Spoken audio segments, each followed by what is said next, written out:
Welcome to the I'm Such a Pisces podcast. We're two friends taking an explorative journey into all things astrology and a little woo. I'm Christine. I'm a creative, intuitive counselor and coach, and astrology enthusiast. We Pisces like to wear all the hats. You can find me on IG at The Dreamy Piscean. And I'm Shelby. I am a licensed social worker, a big feelings person, and a light skeptic. Here to learn all the astrological things. You can find me on Twitter at Shelby Tweeting, and being a Cancer rising on Instagram at Shelby Cooking Things. Welcome to our show.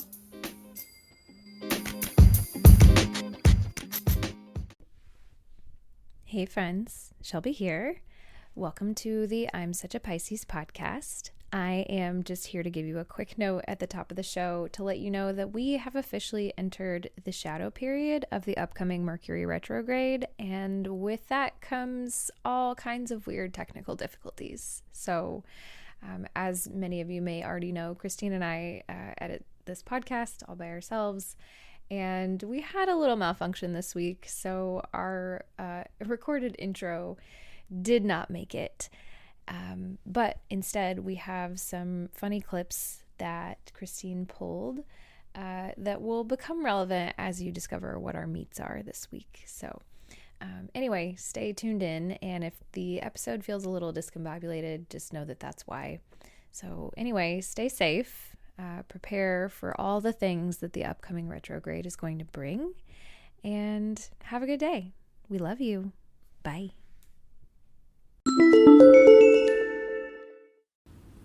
Damn, girl, he was cheating on you the whole time? Bro, I had girls in my DM going... Girl, not one girl, but multiple. Didn't find out until... Because he broke up with me, I think... I took him to brunch for his birthday. And then he broke with me after the brunch that I paid for. I gave him his gifts. And I cried on this... This is how I knew he was a sociopath. I cried on the subway platform. And you know when, like, you see the other person, like, across the platform? You saw He was him? staring at me, crying.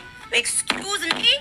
Like, I'm full on, like, boo-hoo sobbing. And I'm like, what do you mean? Because before that, he ghosted me for a month and hadn't said anything. Mind you, I dated him for, like, ever.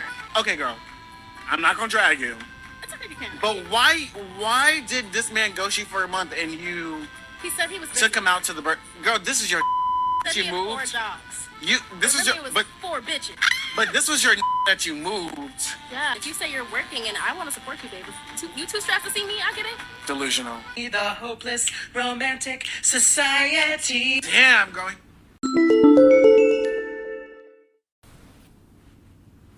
Zodiac signs who actually stop missing you. It's out of sight, out of mind. First we have Aquarius, and they handle it the best. Sometimes. Aries. They will talk a lot of crap about you if you're brought up though. And Pisces. They're gonna properly mourn you, cry, but it's gonna be in the arms of the next person. Zodiac signs who...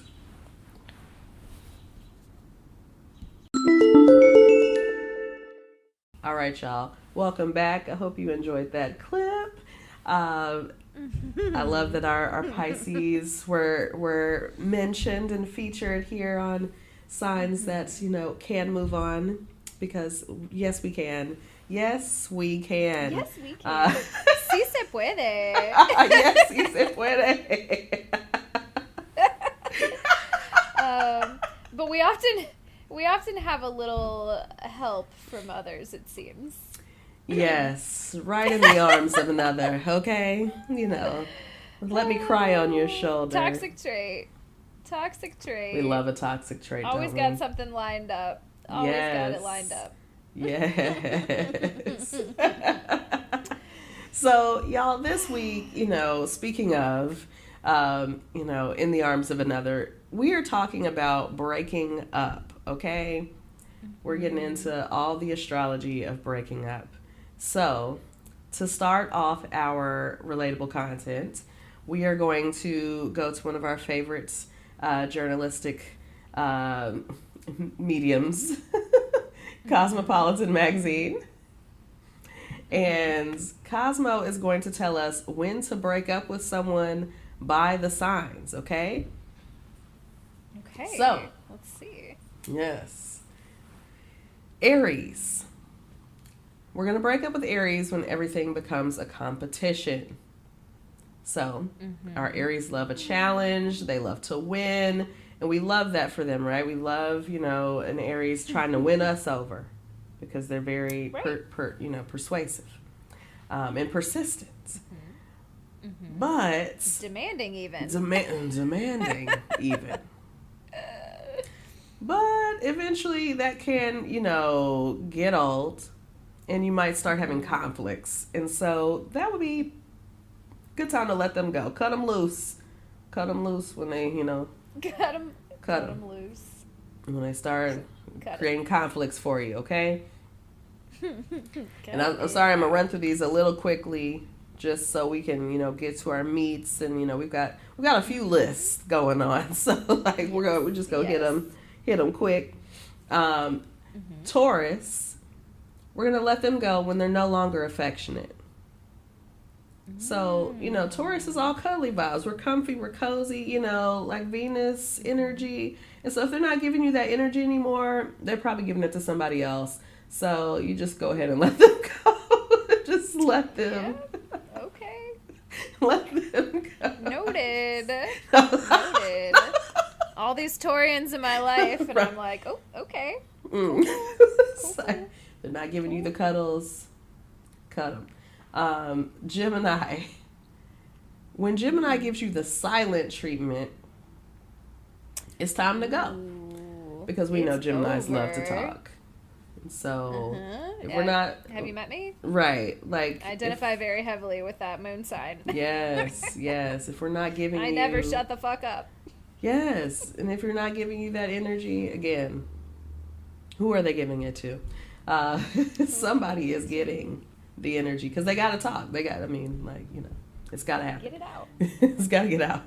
So, time to cut your losses and let it go. There's no conversation that's going to fix it, right? Because they're already not having any conversations with you. So, right. Cancer. We're letting Cancers go when they're getting most of their emotional support from someone else. Again. Ooh. I was going to say, if I had to guess, if I was about to say when they stop trying to make you dinner. Again, yes. If they're not feeding you, they don't want you. Who are they feeding? They don't want you anymore. We're just going to make it about someone else every time. Like, who are they feeding? Who are they giving their emotional support? That's not the only reason to break up, okay? There's lots of reasons besides other people to break up. Some of us are looking for internal fulfillment, okay? Yes. We don't need the external validation. Right. Says us Pisces, crying in the arms of another. Right. So, our fellow Cancers, again, in the arms of another. So they are giving their emotional support to someone else. Now, that is Cancers. Leo. We're letting Leo go when your sex life is over. Yeah, because that's big for them. It's big for them, it's huge right? For like them. If they're not fucking you, I'm not gonna say it. They probably don't want you. But they're probably not. They don't want you. That's all I'm gonna say. The spark is out. The heat is gone. The thrill is gone. The heat is no longer there. It's not hot no more. So yikes. Virgo, when they stop making plans for your future together, it's time to let go. They don't see the future anymore. Yeah, because they're planners, right? This is an earth sign. They they like a plan, and if you are not part of the plan, who would know? Yeah. Not who is. Every time, Christine. Maybe they're just making plans with themselves. Maybe they just Their plans just don't include you. That is the point. Their plans don't include us anymore. Yes, I have been on that side of Virgos. The plan didn't include me anymore. Yeah. And that was sad for me. And I cried in the arms of another. No. Y'all know Christine and her Virgos. You know. Christine and her Virgos. Probably cried in the arms of another Virgo, honestly. There's been so many. So many of them. So many. Libra, when your relationship becomes one-sided. Yes. Because we know Libras love relationships anyway, right? And if they are not giving you that energy, they're done. It's time to go, baby. It's time to go. Time to go. Scorpio, when their teasing gets mean. Ooh. Been there. Yeah. Been there. That joke cuts a little too deep. Cuts a little too deep. Okay. Ooh. And you know we're water for me to signs get too, out. so you know it probably did cut deep. Yeah. Yeah. So let them go if they're getting mean, because you know it's no longer fun banter when it gets mean. It's just mean. Excuse me. Sagittarius, when you found a routine. Oh, no. They don't want that routine. They want to keep it fresh and spontaneous. They want you to switch it the fuck up. Yeah. Okay? So if you're trying to get your life together, you just go ahead and let that Sagittarius go. Get you a Capricorn. Chaos. Chaos. How many times do I have to say it? Chaos. Chaos. Okay. And speaking of our Capricorns, we're going to let Capricorn go when work is always more important. Now, you know, we all know that Capricorns and Virgos are workaholics of the zodiac, so you already know what you're getting into if you're dating them. Please know what you're getting into first, because you might need to understand that you might not be first. You might not come before work. And you need to be okay with that. Yes. Yeah. But if work is always more important, we might need to, you know, they need to reassess whether they need to be in a relationship at all. But Are you might even need to ready leave. for this relationship? Yes. Yes. Yeah, you might need to leave in order for them to realize, you know? Yes. So, Aquarius, when they stop inviting you to hang with their friends. Interesting. Interesting. So, Aquarians love their friends, right? They love their friends, even though they claim to be loners. So many dualities there.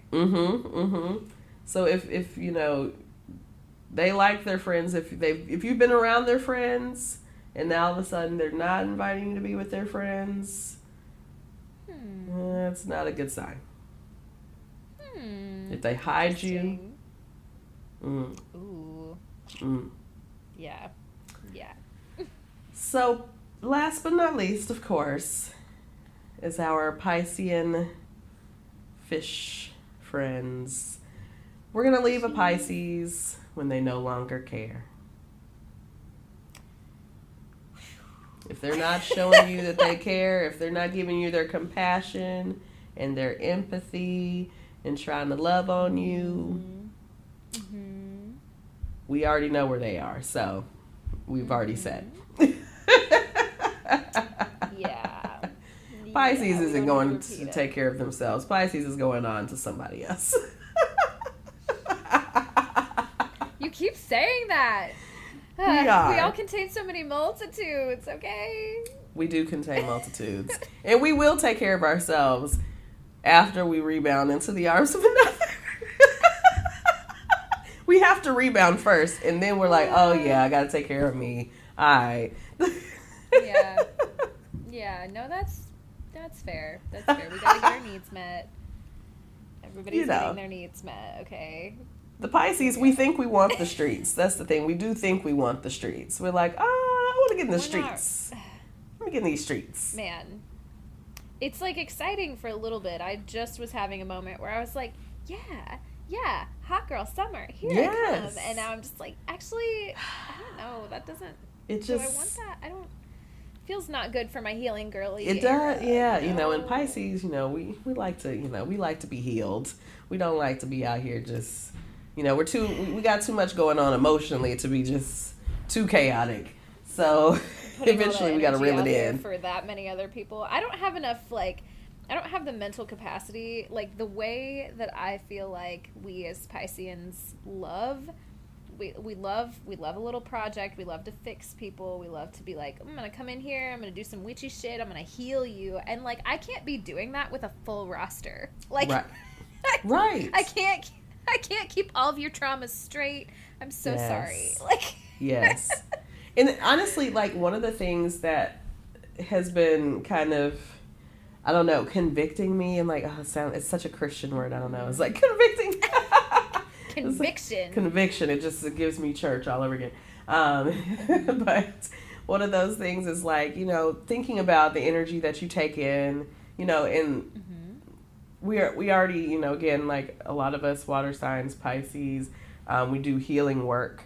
And so you're already taking energy in from the people that you work with, and being able to give a certain kind of energy back out, healing energy, to these people. But then you have that, and then you have the energy that you're taking in on a personal level, which includes the people we are romantically or sexually involved with, our friends, our family, all of that. And so just on a sexual level, the way that interacting with different energies affects us, in a spiritual way, and the way that we can, again, give our energy back to people in a healing way. It's all connected, right? And so, like, some things started kind of like, okay, you really can't just be, like, in these streets like this and be doing this healing work that you're supposed to be doing. It's too much. You can't. You just can't do it. And my heart can't take it. It just can't. It really can't. It's too much. So that's that, we all have to, like, just move about our journeys in the way that we must, and figure those things out in the ways, that work for us. And it doesn't look the same for everyone, but yeah. No, you're right. I want to be for the streets, but like, I'm not really for the streets. It's the streets are fun really for a minute. streets. I don't know if it is any, are there really any people that are made for the streets though, like, you know what? I believe that there are people that are made for the streets. Yeah. I think Sagittarians are made for the streets. Sagittarians might be made for the streets. You're right. Yes. And I mean, not to say that, like, exclusively, like, everybody deserves love and care and, like, safety and security in a relationship, but, like, some people are much more equipped for the streets. Yes, absolutely. Definitely not Pisces. Pisces, we are not really equipped for the streets. Some of those earth signs too, like some of those stubborn ass earth signs are just like, but deep down they all want to be loved. Everybody wants to be loved. Everybody wants to be loved. Everyone's modus operandi, Yes. So I have a little something for our next segment in relatable content. I've got a very special celebrity birth chart. It's like a 2-for-1 deal, because it's not just one celebrity birth chart. It's 2 celebrity birth charts, and a little bit of fuck, I just forgot the word. What's the word with when you put the 2 charts together? Not compatibility, but a composite chart. Composite chart. Thank you. I have a composite chart based on a very scandalous celebrity breakup. Ooh. So I don't know. It was funny. I was Googling, scandalous celeb breakups, and this is like one of the first ones that came up. So today we are doing Kim and Kanye West. Oh, I love it. Which also, I don't know if you know this, but like all of the Kardashians have all of their birth information just like readily available, like birth times and everything. Like all of their shit is available. So like a lot of astrologers like on TikTok and stuff like study them, especially like the family dynamics and like all that kind of stuff. Like I see them all over TikTok because that they just put that shit out there for people. So yeah, I can see that. It probably makes them money in some way on the back end. Of course. Some way. Of course. Yeah. Yeah, they're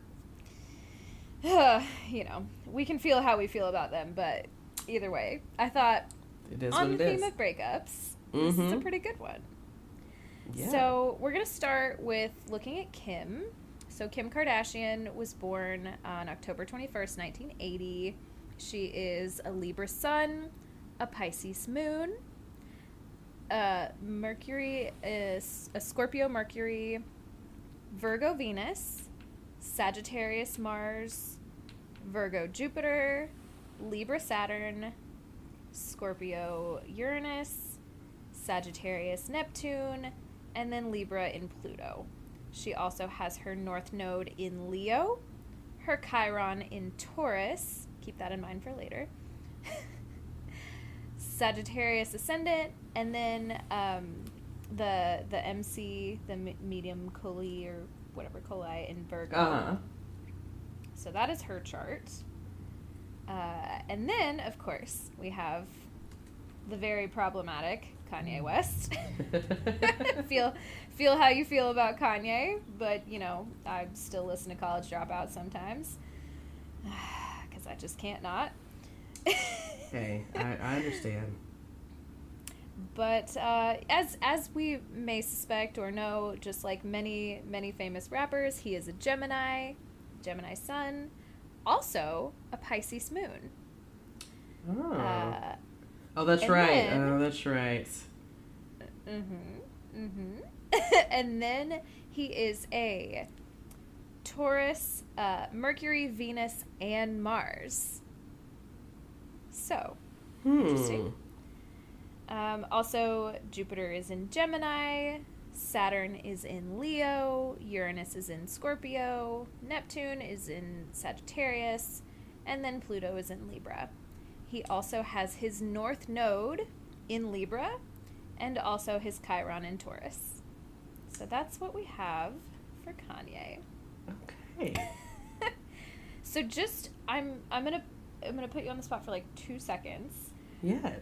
Just based on that information, like even just big three alone, like they're both air signs, they're both a Pisces moon. The ascendant is in Sagittarius for Kim, and then the ascendant is we don't actually have Kanye's ascendant sign, so I think maybe he is an ascendant in Cancer. I saw that on a different website. So just based on like big three alone, like what's your first impression as far as compatibility goes? So, sorry, I was trying to see if I could find an actual visual chart so I could, like the synastry chart, since, you know, I tried to pull up a composite chart researched. to drop in the chat, and every time I pulled one up, it was like 404 not found, so it made me feel like, did Kim like pull all these from the internet? Because I can't find like the visual chart of their composite anymore. Oh, I don't want the YouTube. Yeah, I was just like, I was trying to hold all of that in my head, and I'm like, oh, I need a visual, you know, I'm a visual learner. Like, I need the visual. So I do have some thoughts based on one of the articles I read, but yeah, I'm curious if you have any thoughts. Part of it is like, oh, it's the same chart I just saw. Okay. I don't love this chart that I'm looking at because it is like big and small shit happening, and but anyways, so part of what I was trying to see was that, oh, there it is. So when you're talking about synastry, especially synastry, which is the comparison of the two charts, and our composite is turned into one chart, there are certain aspects that are more important than others. So something like the sun, moon, Venus, Mars, but there are other aspects that also give us a lot of important information. So having similar elemental energy is, you know, usually a fair sign. You know, it's like, okay, you have similar energy. You know, similar energy in other places may create like trines, which are also, you know, harmonious, you know, good energy. So like, it seems like their compatibility is fair from what I can just hear off top. Now, of course, without looking at it further and seeing like, okay, look at some of these aspects, because that's where we really get into, are we compatible? But yes, it's, fair compatibility. Yeah. Yeah, I thought the same thing. Like, I always feel like when two people have the same moon sign or moon sign in the same element, or your sun sign is someone's moon sign, like, I'm always like, okay, that seems like a good vibe. Yeah. So overall, generally, like, based on what I was reading from other people who had kind of interpreted their charts together, it does seem like they were kind of, like, fated to be together, but that doesn't necessarily always imply a lasting relationship. Right. So I'm going to read just like a little tiny bit from this article from InStyle that I found about, so several astrologers had predicted their divorce years in advance. And they talked a lot about their nodal energy. So, in May 2020, they started to have a nodal return to their first meeting. So they first met in 2003. This acts as a marker at the beginning and end of their relationship, with the North Node in Gemini and the South Node in Sagittarius. That transit occurs in the same sign, or that transit in the same sign occurs every 18 years. In 2012, they made their relationship official. That was the halfway mark of their, total relationship. This means that they were having their nodal opposition. The North Node was in Sag and the South Node was in Gemini. This energy aspected Kim's 7th house of partnerships, squared her Venus and her moon. So there was some major activation around that time. Let's see. For Kanye, it connects with his sun and his Jupiter in Gemini, making their relationship feel abundant and prosperous. That energy also squares the moon in Pisces. So action was being taken around their domestic life. And then that all adds up, since late in 2012, they announced that they were expecting their first baby. Shout out Northwest. Poor. So, let's see. When they got married in 2014, their nodes of destiny were in Libra and Aries. So, let's see. Another nodal connection. And then we get to 2020. The nodes of destiny were in Cancer and Capricorn, which means that there was a nodal square to these points that added stresses to their partnership. So we saw that kind of play out, because that's kind of when the media was starting to talk about them kind of living separately and like things weren't going well, etc., etc. Then, okay, we have this whole thing about the Saturnian energy in Kanye's chart. So he had this cosmic wake-up call, as we know, Daddy Saturn, always giving you something to kind of fuck things up a little bit. Good times. So Kanye embarked on this Saturn opposition, which squares the degrees of the degrees Saturn was transiting when they got married in 2014. That created a T-square between his natal Saturn in Leo, transiting Saturn in Aquarius, and Saturn in Scorpio. So a T-square, and this is still something that I'm like not totally familiar with. I hear Jessica talk about it on Ghost of a Podcast all the time, and I'm like trying to remember what it means. But basically it's like fraught energy that creates a planetary opposition between two planetary squares. Yes. It's a time of action, change of plans, right? So they were already married at that point, and it's like that occurred in this big planet of commitment, Saturn, right? Yep. And it sort of dictated this like very slow demise. Yes. So yeah, so it's essentially what we're seeing is, yes, they were sort of fated to be together. They were very compatible in many ways, and Saturn came right in there and fucked it all up. Yep. Relatable content. And honestly, and we'll get into this in a little bit, but that is part of this whole breakup thing, is that, or relationship thing within astrology. You can see definitely your compatibility. You can look at your, the ways things are, the things that we're strong in, the things that we need to work on. But we can also look at, these are the transits that are going to happen. These are going to create challenges. And if not if you don't handle them well or if you don't handle them right, but depending on how things have been handled up until now and how you respond to this energy will determine where this relationship goes. And it could create a breakup.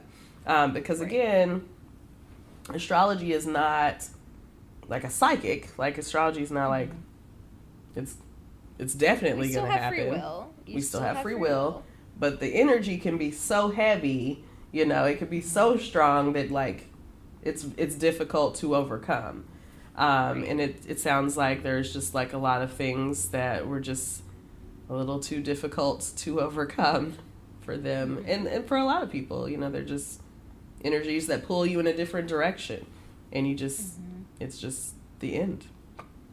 It's just the end. It's just the end. You know what? It's just the end. It is what it is. So yeah, it is what it is.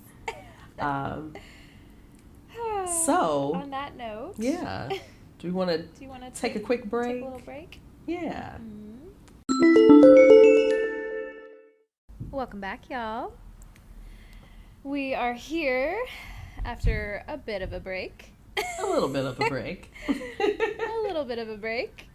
We're here to bring you the meats. And so, as we have kind of, you know, discussed, alluded to, etc., today, very much on theme for Christine and I, we are talking about the astrology of breaking up. So, as per usual, Christine has a very well-researched outline for us. And I can't wait to hear what she's got. Yes, y'all. So we're getting into the astrology of breaking up, y'all. So, one of the things, you know, one of the most popular topics people want to talk about in astrology is relationships, right? And so we always want to know, like, are we compatible? Are we going to get married? Now, we don't often ask how long will the relationship last. Like, we just want to know if it's going to happen. So, you know, now some people, we're asking those Cosmo horoscopes from our childhood. Right. Will we get together? Not will it last, but will we get together? Yes, we will get together. Does my crush like me or not? Or not. Beyond that, we don't really care, I guess. You know, so today we're going to get into maybe a more universal topic than even getting together, which is breaking up, because relationships end. Really, no matter what kind of relationship we are in, they end. But we are talking about romantic relationships today.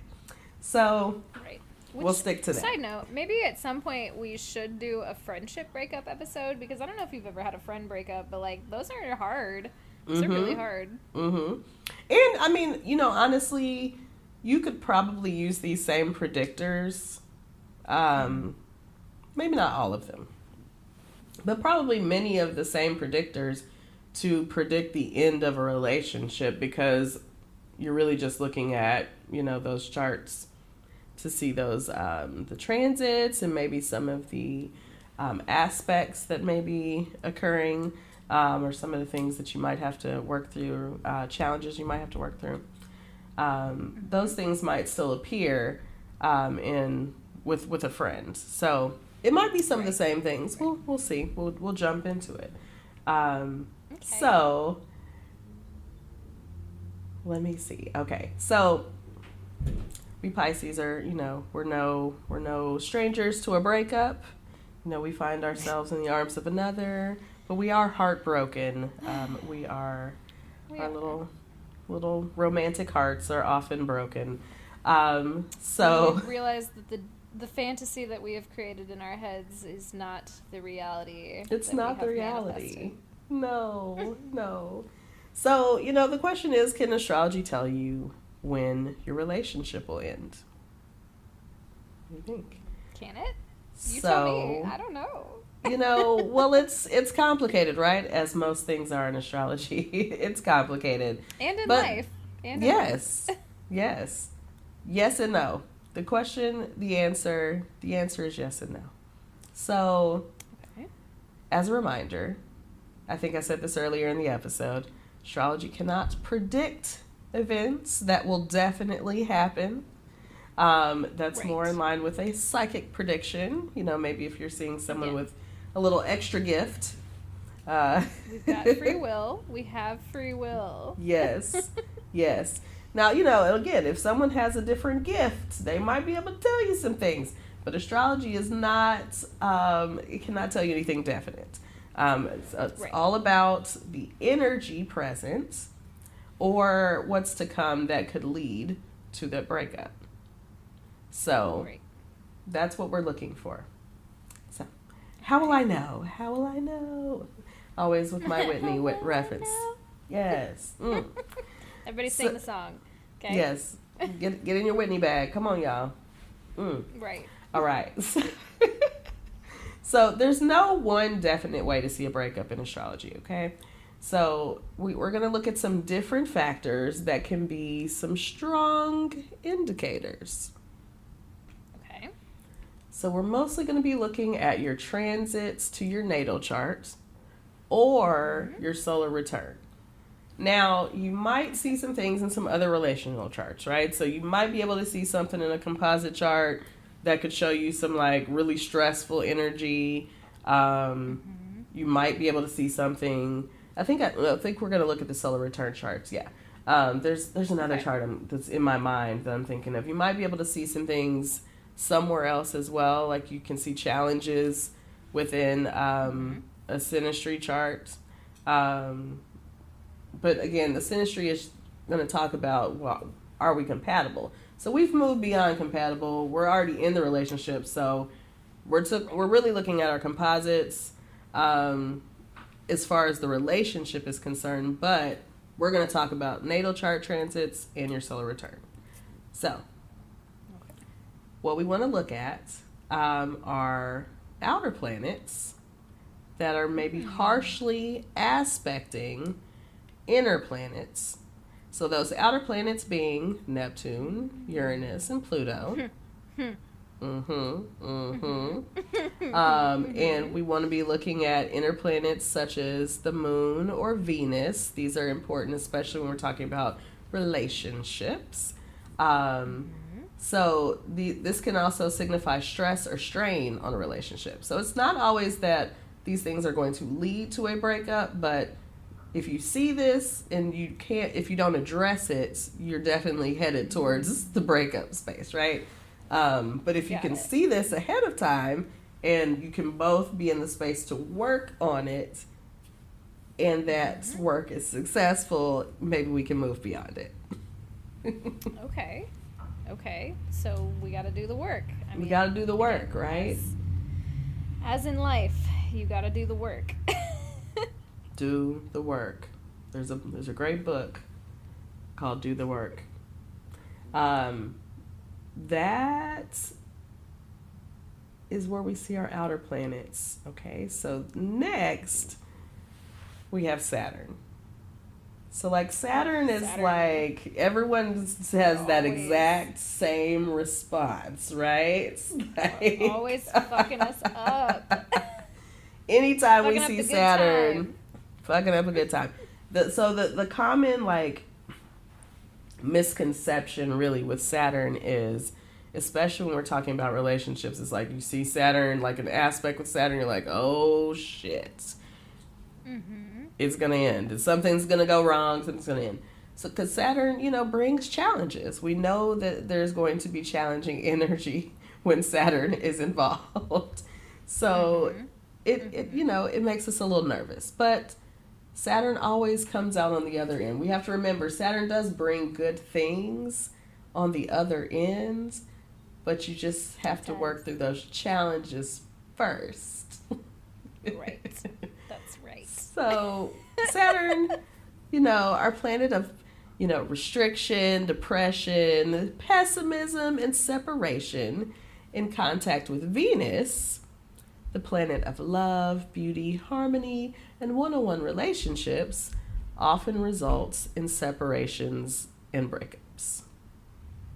So if we have a Saturn in contact with Venus, whether it's a conjunct, a square, an opposite, any kind of Venus transit. Not a good sign. Okay. Not a good sign. So Saturn on any planet that leads to increased depression and disconnect from what the natal planet represents. It's another. With Venus, we feel less attractive and sociable, and we feel a disconnect from those closest to us. So Saturn, gives us that depressing kind of energy that doesn't really vibe with Venus, so they cause a disconnect. Also, Saturn on Venus compels us to take a long, hard look at our relationships and suss out what's working for us and what's not. So because Saturn represents that pessimism, the way we once looked at our lovely relationships might change. The little or big things we once ignored or withstood become unbearable, and our only alternative is to withdraw and reevaluate the direction of the relationship. So that's the process of Saturn, right? We're going to take some steps back. We're going to reevaluate things, or the things that I was excited about once, I'm less excited about. Let me take a step back and look at it. Now, again, in this step back, it could be a space that we could work together, or it just might be a space that you're like, yeah, this isn't really working for me anymore, and I'm out. And that's okay too. So that's our Saturn transit. So, things to look for at our transits. If you see any Saturn-Venus transits happening in your chart,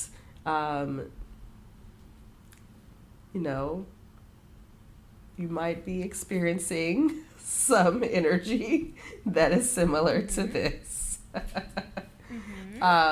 So another outer planet for us to look at as far as transiting Venus, or the ruler of the 5th or 7th house, or the descendant. So the 7th house, of course, that cusp, that angle there is the descendant. And we also want to look at whoever the ruler of your 7th house or your 5th house are. So these are a few things to look at. Again, Uranus brings some abrupt changes. Uranus can kind of bring some unconventional energy. So Uranus is one to look out for. It can bring some challenges in relationships. So this is our planet of rebellion, freedom of restrictions, unpredictability. Separation in aspect to Venus can cause separations in relationships. So under this influence, we are no longer satisfied with the everyday, humdrum aspects of normal relationships, and we tend to seek new experiences and excitement in love. Does that I feel sound like an Aries? this. I must have this. I feel like I have this. to. It's a diagnosis. I have Uranus. I have Uranus. I have a Uranus aspect to Venus. I've got to.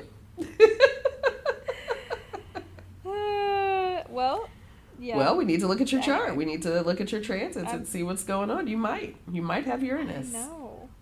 I gotta look. So another part of this is that relationships might become boring. And all we want to do is have fun. Uranus on Venus changes our tastes. We often find ourselves attracted to people we never thought we'd be attracted to before the transit began. Bringing that different energy. So, that Aquarius, it's that same energy. So we're attracted to some different shit. We're just into some different shit right now. Uranus temporarily. Venus and Aquarius, baby. See? Uranus temporarily changes our attitudes on love and freedom. So we naturally attract like-minded people. Relationships begun at this time generally don't last. So, just watch out. If this is a transit that you're experiencing, it might be just a good time. Just enjoy it. Don't look for any permanency. Just kind of let it roll, okay? All right. Once the feelings of excitement wear off, we are often no longer interested in that relationship and we move on. This is great rebound energy, right? On the other hand, it might be the other person who leaves us once the relationship becomes normal, since the person we attract is usually the Uranian. Oh, okay. Something to watch out for there. Okay. We also find ourselves with new groups of friends and make changes to our appearance. We might dress differently or change our hairstyle. Again, that Uranus energy is like, let's change it up. Again, that's that collective energy as well. So, changes in friends, we're making changes. We're just, it's all abrupt. It's just like, let's do it. Right. Go for it. Full speed go ahead. for it. Yes. So the aspect between Uranus and the natal planets describes the nature of the transit. Hard aspects, such as your conjunctions, your squares, and your oppositions, are the most difficult and often end in separations and or infidelity. Ooh. Yikes. Gotta watch out Bummer. for that. So, yeah, again, Uranus. We could talk, we'll talk about it in a second. I've got some Uranus stuff in my chart that I'm like, this is interesting. But the square and opposition in particular often bring what was I thinking relationships. The people we partner with I've had under a lot this. of those. See? The people we partner with under this influence are generally exciting, but the long-term potential is lacking due to the fact that the person really isn't our type or suitable for a long-term relationship. So, Interesting. watch those squares and oppositions. You might just want to again, have fun, because there's not a lot of long-term potential. Again, your long-term potential actually can be a Saturn aspect. Again, that Saturn aspect that we're always afraid of can also be an aspect, depending on the aspect and what it is aspecting. Could be a stabilizing agent and a sustaining agent. So, interesting in that point as well. But these are some of the transits and the aspects you want to look for if you're looking to see challenges and or energy that could maybe lead to a breakup. These are some things that you could be looking for. Okay. If you're expecting a breakup in your life, you're trying to get ahead of it, need to know if you need to find yourself in the arms of someone else. Plan ahead, y'all. Some of us, we want to just kind of take it as it goes. Some of us like to study and see what's going on. But, most of the time our relationships, our romantic relationships end, right? Like, Yeah, sadly. most of them will end. all good things come to an end, don't they? Yeah. So, and it doesn't always have to be bad, but that's life, right? That's life. What do you think? Have you seen anything in your chart, or does anything sound? So I'm consulting my my chart here and just checking it out. So my 7th house ruler is Capricorn. Mm-hmm.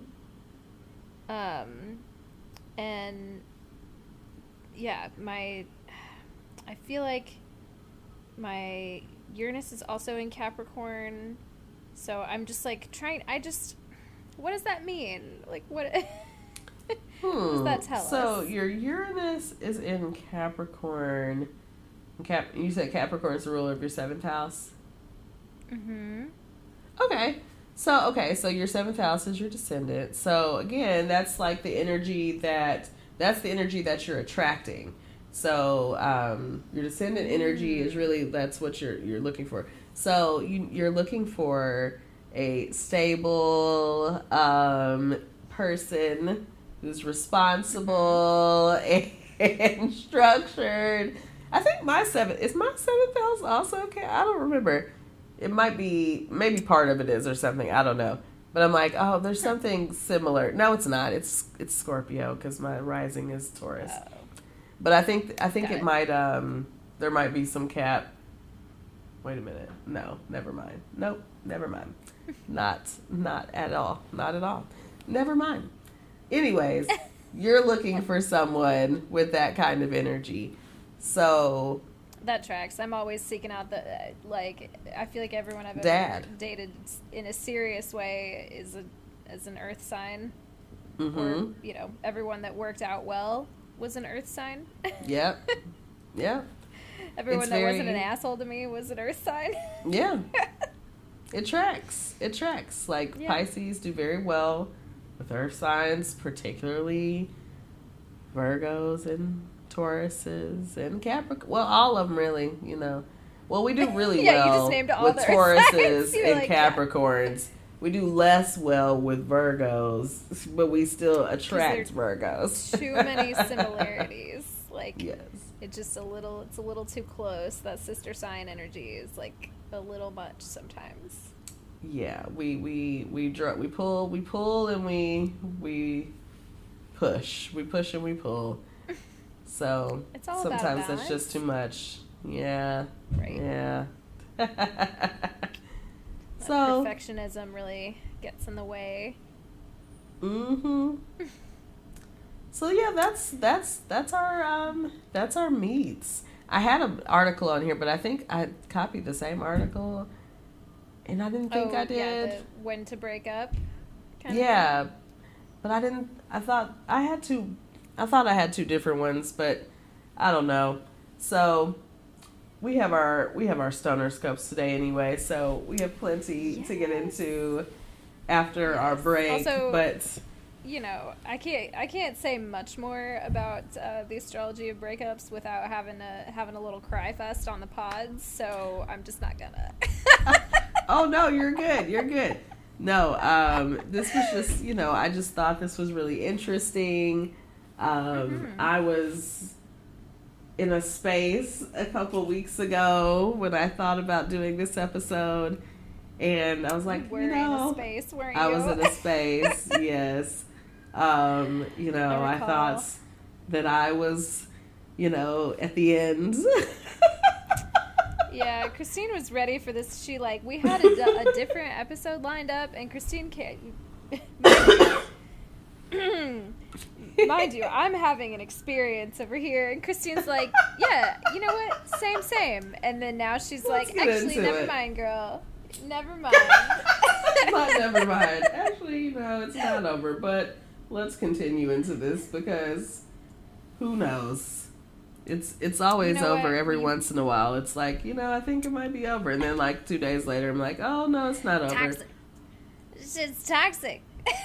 So toxic. This time it was long, though. It was long. Thought it was really over. It was. We thought it was serious. I didn't think it was serious. I told Christine Shelby it was not serious. Phased. I was like... I was like, okay, we'll be back. We'll be back. So then I jumped back on. I'm like, we're back.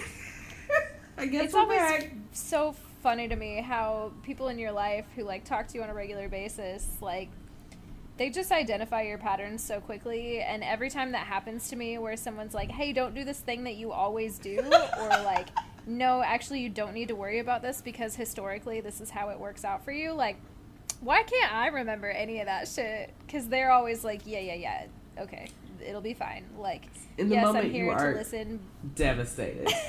Devastated. But also, there is no need. Like, you are fine, and you will be fine. And your rational mind is telling you this, but it's like, but no, like, you know, it's like, I think I told you on my snaps, like, that attachment stuff, woo, it just kicks it right gets triggered up so quickly. Yes, and you're just like, oh my god, and the next thing you know, it's like, everything's why? over. Everybody hates over. me. Yes, all of that. Yeah, no, I've had a few of those experiences in the last few weeks where I've just been like, oh my god, I'm so annoying and everyone hates me, and then I just had to be like, nope, I'm fine, and then literally, like, immediately after that, it was, like, confirmed, like, no, actually, everything is fine, and you are just an anxious-ass bitch. Yeah. Like, fix that attachment style. Ooh, it's so hard. It's so hard. You be thinking you're all right, and then, you know, something happens. But, you know, yeah, we're gonna figure it out. We're gonna figure it out. I told Shelby I was doing some synastry digging this morning. You know, I saw some interesting things. So saw some interesting things. Yep. It's like, well, I guess this is gonna be for a while. Speaking of the Saturn descendants, you know, Saturn descendant conjunctions. We love to see it. We love to see it. Oh. All right. Should we take a quick little break and then come back with some StonerScropes? Let's come back with some StonerScropes. I'm excited about that. Says Christine as she hits this J. As I'm just hitting this J. Yeah, edibles kicking in. All right, Hey. We'll take a quick break, and we will be right back. After these messages.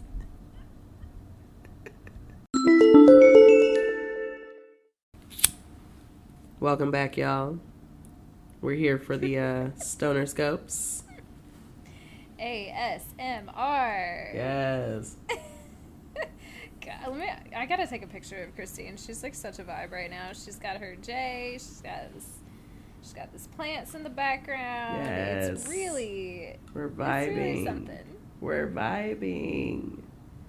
So she's always got a perfect vignette. Yes, you know we love a vignette. So y'all, we're back. And we're ready for our StonerScropes, aka the Stars and Strains scope by Leaf Lee. Thank you, Leaf Lee, for always giving us some great content that we love on this Pisces podcast, because you know that we are indeed stoners. So, this month we are starting out with Aries. Happy birthday, Aries. Aries season. As the first sign of the zodiac, Aries is considered the most bold, frank, and spontaneous sign. A wild month awaits you, my friend. The universe is sending you some major energy, and it's up to you to harness it and make the most of it. Your ruling planet Mars will move through your sign all month long, which means feeling like you can take on the world. You'll have a lot of drive and motivation, so don't waste it. Use that energy to make progress on your goals, whether work-related or personal. Just be sure to take some time. Ones, not new projects. Well, you know, hey, that's not what it said. That's not what it said. They know you. Know yourself, Aries. Know yourself. Just make sure to take some time to chill and relax too. Around the middle of the month, you may feel some tension in your relationships. Venus is moving through your 7th house of partnerships, which means there could be some conflicts or disagreements with your significant other, business partner, or close friend. But don't stress too much, Aries. It's okay. This is just a temporary blip, and with some open communication and compromise, you'll be able to work some things out. Stay true to yourself and your needs, because you don't want to give up too much of yourself to just keep the peace. Overall, April is going to be a month of growth, progress, and maybe a little bit of drama, but you got this, Aries. So, you got this. Now, just like last month, y'all, I am not going to do the entire Horoscope for each sign. We will just do your strain horoscope, but because it's Aries' birthday, we're going to do Aries full horoscope and their strain horoscope. So, Aries, your April strain.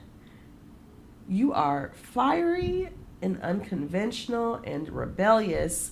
This strain is a perfect match for you, Aries. Even the most law-abiding citizens among you will want a taste. Outlaw, that's the strain.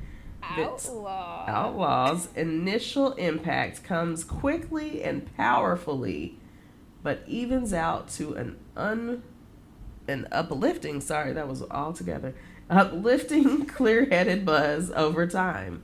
This bud is sure to ignite your spirit and fuel you up this month. Outlaw, Aries, that is your strain. So, okay, we like it. We love it. So, Taurus, happy hiker, that's the strain, offers a happy and uplifting high that's perfect for exploring the beauty of the natural world. With its fresh and herbal flavor profile and energizing effects, this sativa dominant hybrid is like a hike through a sun-dappled forest, invigorating, refreshing, and full of joy. As a Taurus looking to reconnect with the world around you, grab your backpack, pack your favorite pipe, and hit the trails with Happy Hiker by your side. That sounds so nice. Happy Hiker. That actually sounds really nice. I have 0 Taurus placements, but I'm obsessed with them. So it's my Taurus rising is just really loving it. It's just like, oh yes, Happy Hiker. Let me maybe if I put that on my list, somebody find that for me. Yeah. So, next we have Gemini. People say there's 2 distinct sides to you, Gemini, and the word on the street is there's a comparable, complementary hybrid out there. Ooh, uh-oh. 2 Beards, that's the strain, is known for its potent effects, including relaxation, euphoria, CBD content, and increased creativity. Some users also report feeling energized and focused after consuming this strain. I could use some of that. See, that's your Gemini placement. I could use a little energy and focus right now. Yeah. I'm like, no. Like, let's vibe out. That's always my vibe. Like, let's space out. Then I'm like, oh, I'm too spaced out. I need to bring it back in. I'm too spaced out. See, and then we talk about this every time we do a StonerScope or talk about weed. Like, I need a sativa because I need, like, an indica just, like, will literally do nothing. Like, I'm so in the couch, it's not even fucking funny. Like... See, I think I like to do things on an indica. I think I like to like... I don't know. Well, it depends on how it's definitely a more creative feeling. Yeah. Like a nice hybrid would be ideal, I think. Yeah. Like if I can do an indica dominant hybrid, I think that's where I like thrive. But like the sativa dominant is probably a little too much sativa for me. As I think I have maybe found. So I'm like, okay, that's noted. So we're talking, are we on Cancer? We're on Cancer. We're on Cancer, yeah. Cancer. Sweet Jane, that's the strain, is known for its intense fruity aroma with notes of grapefruit, lemon, and mango. Ooh. Sounds good. Tasty. Right? Just like, salivated. Yeah. This the fragrance... best tasting one that we've had so far. Yes. This fragrant strain will appeal to your strong connection to your senses and enhance how you use them to navigate the world. The strain's uplifting and euphoric qualities may also help to boost your mood and release any pent-up emotions. Release those emotions, Cancer. Release. Leo. Blue Mountain Fire, that's the strain, is a hybrid strain that puts the best of its parent strains, Blueberry and Fire OG, on full display. It's known for its potent effects, including relaxation, pain relief, and a euphoric high. The euphoric and uplifting effects of Blue Mountain Fire may help to enhance your mood and provide a sense of optimism and motivation. Oh, go ahead, Leo. Get you some motivation. Get you some optimism going on. Great. Yes. All right, Virgo. My loves.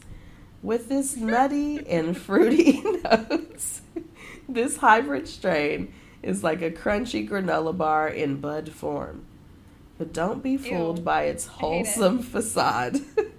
Granola Funk, that's the strain, also packs a punch with its high THC content, making it a potent choice for the discerning Virgo who wants to relax and unwind after a long day of chasing perfectionism. No, this sounds like the worst. I don't want this strain at all. Sorry, Virgos. It sounds helpful for you, but right. It's not for me. Right. It's a no for me, dog. It's a no. With your attention to detail and love for all things natural and earthy, you'll love this bud. Virgo, yeah. A crunchy granola bar. Interesting. All right. Why the fuck would you want that? All right, Libra. So, like a perfectly balanced cocktail, this hybrid strain offers just the right mix of relaxation and euphoria. A delightful choice for the Libra who wants to unwind with a sense of harmony and balance. Plus, with its bright orange hairs and frosty trichromes, Colorado Creamsicle, that's the strain, is a visually stunning strain that will appeal to the Libra's love of beauty and aesthetics. It's like sipping a perfectly crafted creamsicle while basking in the beauty of a Rocky Mountain sunset. What more could you ask for? Oh my God, that sounds amazing. It really does. Like, you had me at orange creamsicle. Right? Really. Colorado Delicious. creamsicle. Yes. Go ahead, Libra. I'm like, let me smoke that with you. Hey, Libras. Right. Hey, let's be friends. Right. We can do that. Yes. We can do that. We know some Libras, right? Well. Do I know some Libra smokers? I mean, we'll find some. Scorpio. Wish Mountain, that's the strain, is an indica dominant hybrid that boasts a deep and complex flavor profile, which hints of earthiness and pine that evoke the rugged, untamed beauty of the wilderness. But don't be fooled, right? Sounds intense. But don't be fooled by its calming effects. Like the Scorpio, Wish Mountain has hidden depths and a potent punch that can take you by surprise. It's the kind of strain that takes you on a mystical journey through the mountains, unlocking the secrets of the universe one toke at a time. Ooh, that sounds like a fun time for me. That's one of those things where I would want to know what I'm about to get into. I wouldn't want to smoke that without knowing, I'm about to go on a little journey here. Because sometimes I just want to get a little high and just go about my day. True. This doesn't sound like that. No, this sounds like a time. It's like we had a time last night. That tracks. It's like you do it or you go deep when you do it. They gotta go deep. Yes. All right. So Sagittarius. With its sweet, fruity flavor and uplifting effects, Rocky Mountain Blueberry bursts with terps of fresh mountain air that will invigorate the Sagittarius spirit and inspire them to new heights of creativity and exploration. It's the perfect companion for the Sag on their next journey, be it trekking through the Rockies or simply seeking out new experiences in their own backyard. So pack your bags and grab your bowl. It's time to hit the trail with Rocky Mountain Blueberry by your side. We've got some Yum. serious outdoor energy. These horoscopes are like, bitch, it's springtime. Get out there. Yes, the seasons are changing. Get outside. Yes, y'all, we've been in the house. It's time to get out. Let's get it. Mm-hmm. I'm into it. So, Cap. Here we go, Cap. Arctic Sun offers a clear-headed and focused high, perfect for powering through the day. Great. Ooh, okay. With its bright citrusy flavor and uplifting effects, this sativa-dominant hybrid is just like a burst of sunshine on a crisp winter morning, invigorating, energizing, and ready to take on the world. See, this sounds like what you were talking about. I know, it sounds ideal, honestly. Yes. For a Capricorn looking to stay on top of their game, Arctic Sun is the perfect strain to light up the path to success. Okay, Cap. Okay. Get it. Very, Here we go. Yeah, that's heavily sativa. Mm-hmm. Aquarius. All right. Space Cowboy. Yes. This is what I'm talking about. That sounds so Aquarius Sounds already. great. I haven't even read the description. Right. Offers a mind-bending and psychedelic high, perfect for exploring the outer reaches of the universe. With its fruity Sexy. and earthy flavor profile and trippy effects, this hybrid strain takes you on a journey through the cosmos full of wonder, discovery, and mind-bending insights. For an Aquarius looking to blaze a trail into the future, hop on your cosmic steed and ride into the unknown with Space Cowboy by your side. See? That sounds like a good time to me. Save an Aries, ride a cowboy? Right?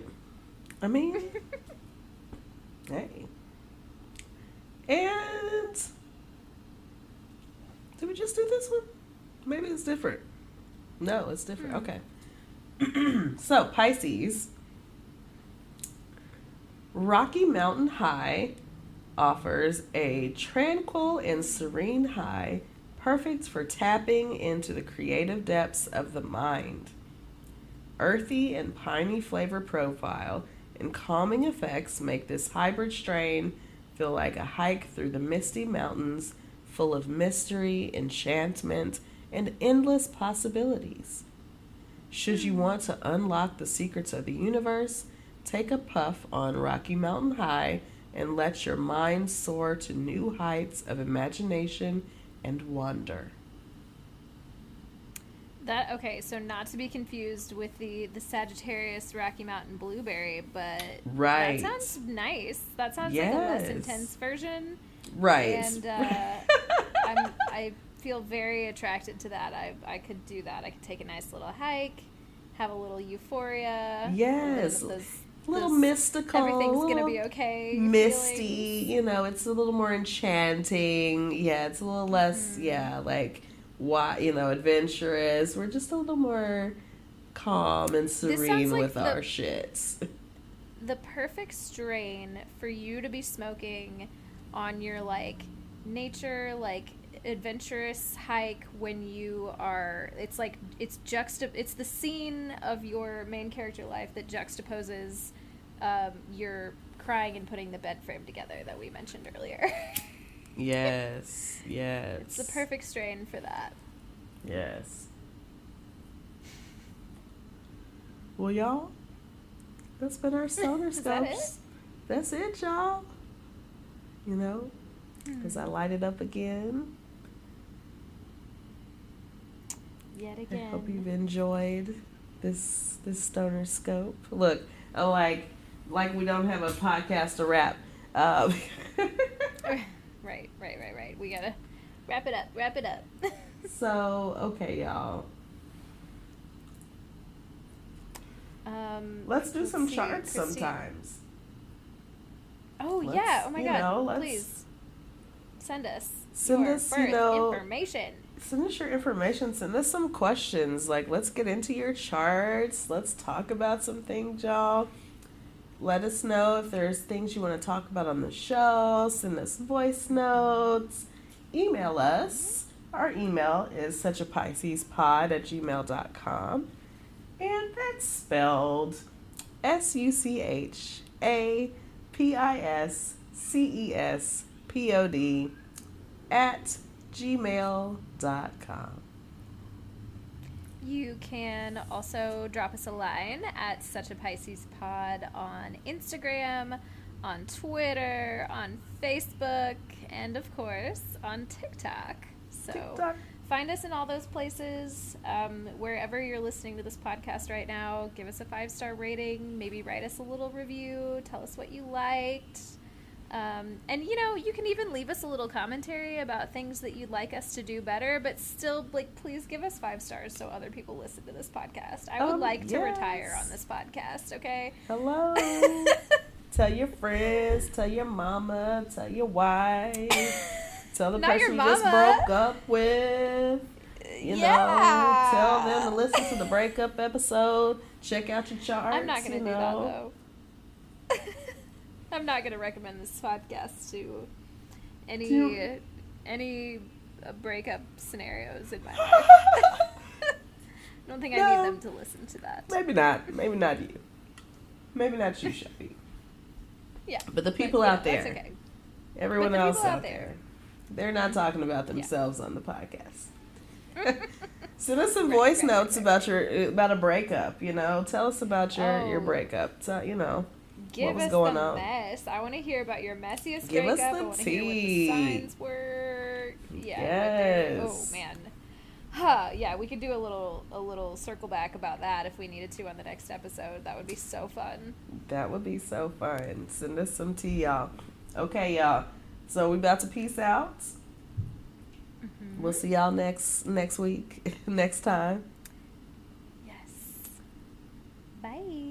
Bye, y'all. Stay safe out here and protect your energy.